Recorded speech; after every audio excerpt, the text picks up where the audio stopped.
I was here for the last day, 2nd of July 2011, when at that point I thought we'd never see classic Maltese bus on the road ever again.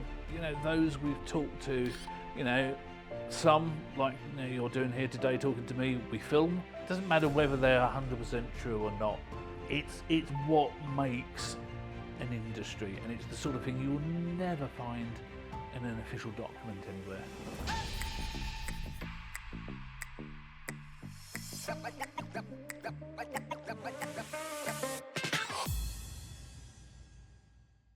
Welcome to another episode of Ejja Suq. Today we're meeting Richard Stadell, who runs the Malta Bus Archive. Yes. So Richard, how did it all begin?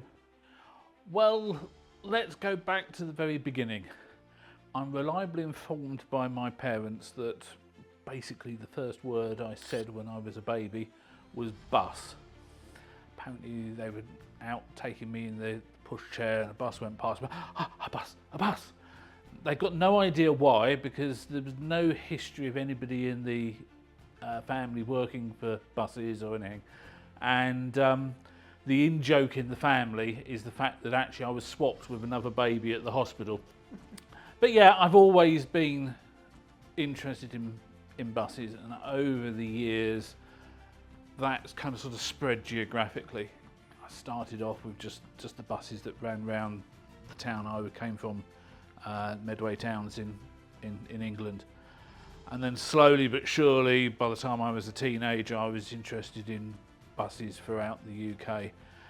And just before my 15th birthday, my family and I, we came here for just a short sort of 4 or 5 night break. And it was my first introduction to Malta. So this would have been April '87.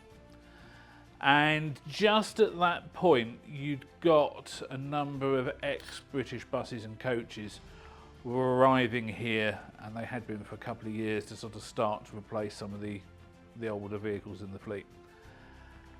But I wasn't interested in the old stuff because to me it was strange and odd, and it meant nothing to me. I was interested in the stuff that had recently come from the UK.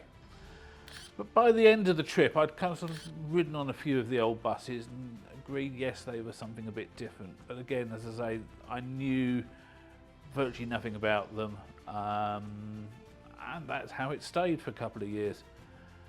And then in 1992, when I'd hit 20, I'd been at work for a couple of years, and I decided, right, I'd saved up enough money. I was going to have my first ever holiday on my own. And I thought, where shall I go? Well, I know Malta. When we'd come in '87, we'd stayed at the now closed Maliha Bay Hotel. And it wasn't cheap, but again, I thought to myself, well, if I stay there, I know where I am. But in the end, I didn't come on my own.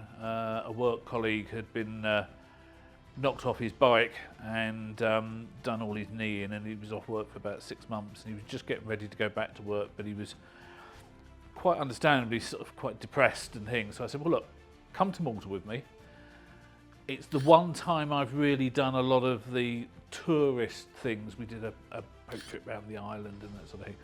But the one thing he had to guarantee was the fact that I had at least some time to do the buses. I mean, it was on that trip that I really started to get interested in the older ones, the uniquely Maltese style buses. And then after that, I started coming more and more regularly. And from 2001, I came at least once a year, every year. Slowly but surely during the 2000s, my spring trips, 2002, I brought 3 or 4 friends with me. And then that just grew and grew and grew. And by the time I got to about sort of 2009, 2010, I did a trip, including a couple of local people who are still good friends and things.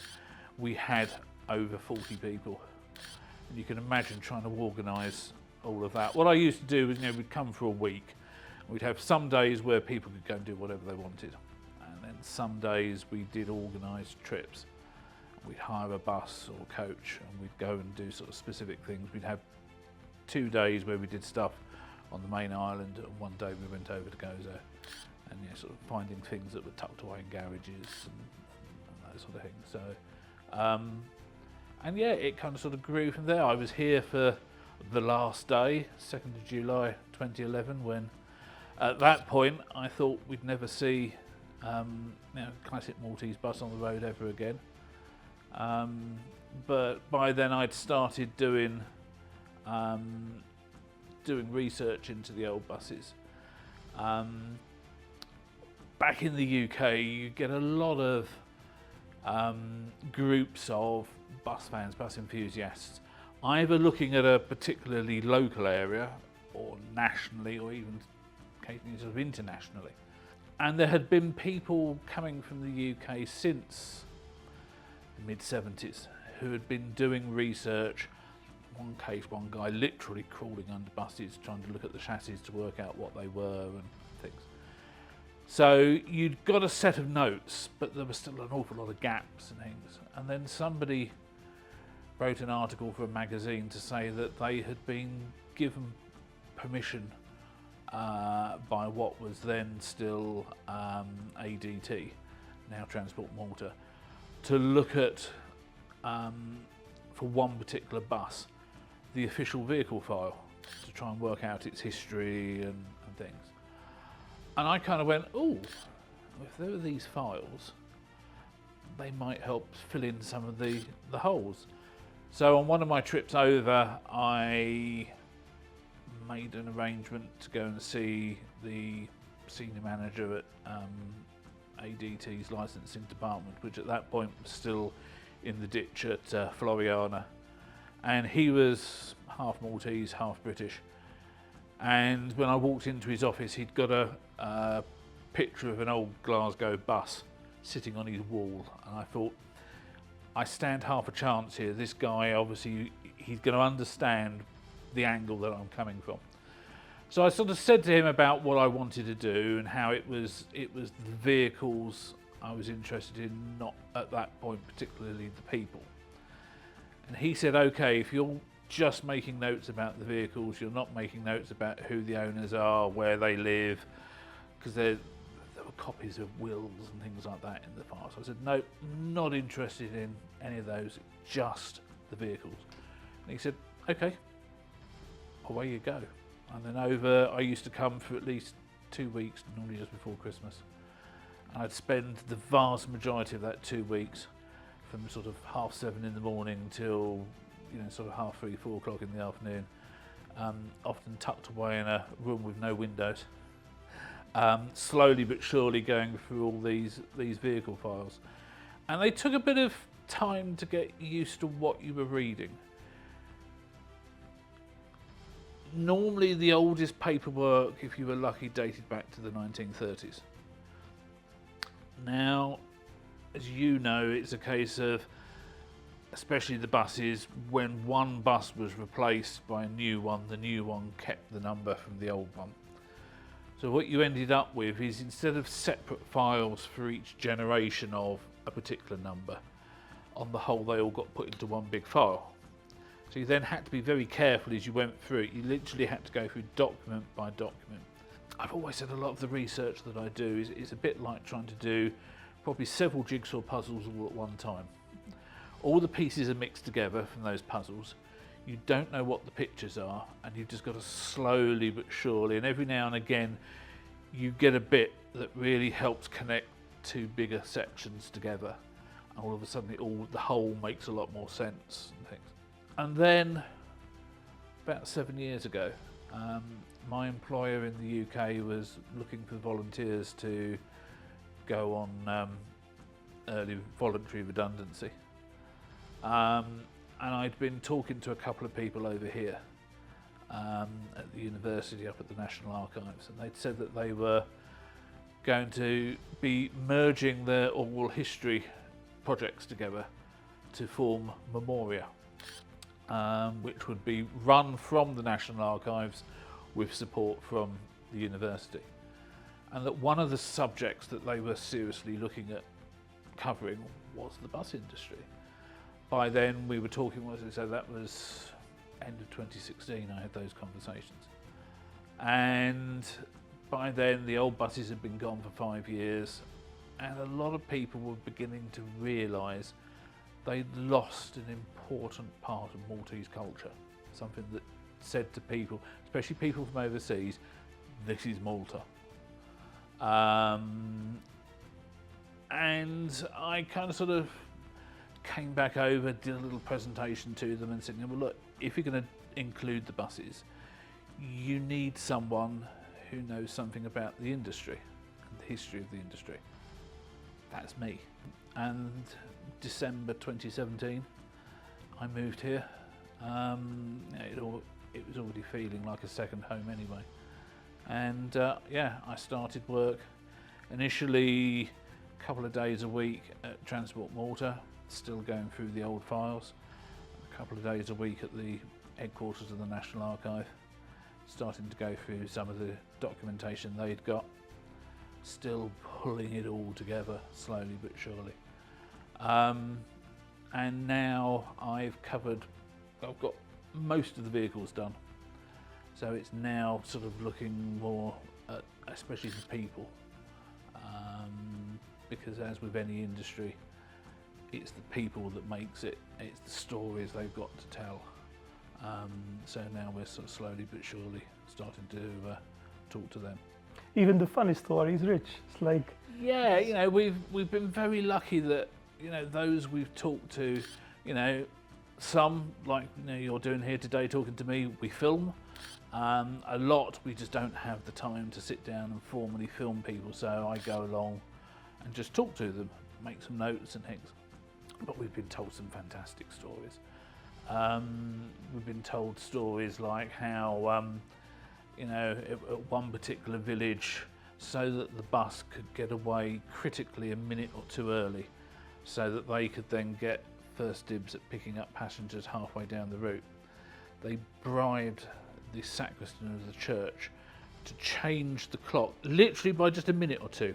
Not enough that anybody, and especially the police constable that was posted there to make sure that buses left on time and didn't leave early and things like that, nobody would notice. And if anybody queried with the policeman, he'd say, no, they left just as the clock was striking top of the hour.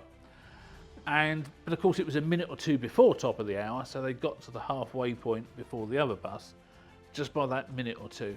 And that was at a time when your wages depended on how many passengers you carried that day. The more passengers you carried, the more money you earned, the more that, you know, you got paid that day. So yeah, and we got told once where one guy went on to become a driver and an owner, and his family had been in the business as well, don't they? But he was a young man as a conductor back in the early 70s, I think it was, big flared trousers. And what him and his mate used to do was roll up a newspaper and shove it in the exhaust pipe, so that when the bus driver started the bus, there'd be this massive sort of backfire and cloud of smoke. And this guy reckoned the fact that one day he saw the smoke go up his mate's trouser leg and come back down the other side again.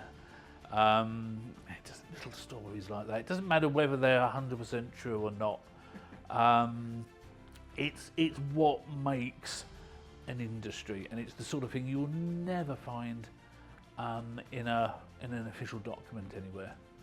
So these are the sorts of stories that we're trying to gather together now. and now I understand you're working on an interesting project as well on our sister island of Gozo, right? Correct. It just so happens that in April next year, 2025, it will be the 100th anniversary of the first buses starting on Gozo. We think it was about April, May 1925, and within a few weeks there were actually 3 buses running with different individual owners.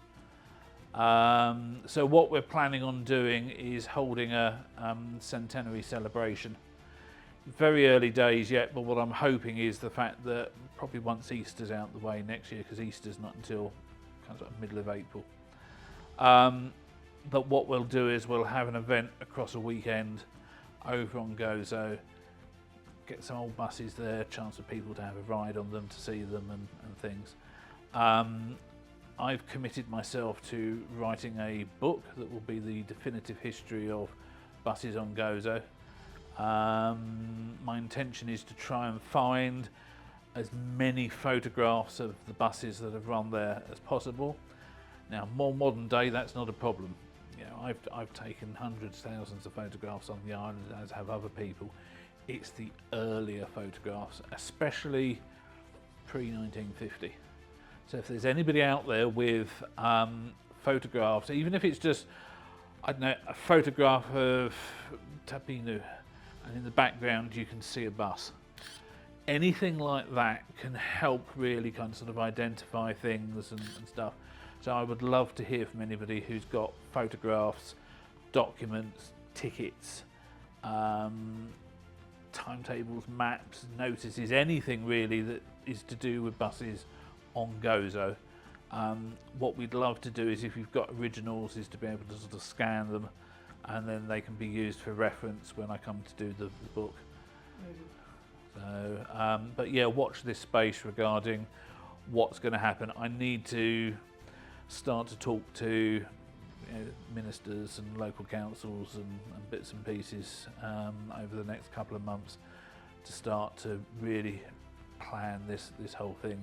But I want to try and make it a big celebration, not just for locals. I'm hoping that a number of bus fans from around the world will come and visit both Malta and Gozo. Somebody can come to me and go, my grandfather, my great uncle used to own or drive buses back in the 20s and 30s, and as long as they did at least one thing wrong, they will have appeared in the police commissioner's books, and I can go back and go, okay, well look, the earliest mention I've got is 1927, they were driving this particular bus, they were living at this particular address, and you know, you can then sort of go from there. So I'm a firm believer in all the research I've done. You get some researchers who do, you know, that's my research, I'm keeping this just to myself. My view is always, what's the point in doing it in that case then? I'm a firm believer in you get this research done, you make it available to the public. Not necessarily as the raw document, but in the form where somebody can come and ask and sort of say, you know, what have you got on this person, or what have you got on that particular bus? If there is an error in there, I want people to tell me.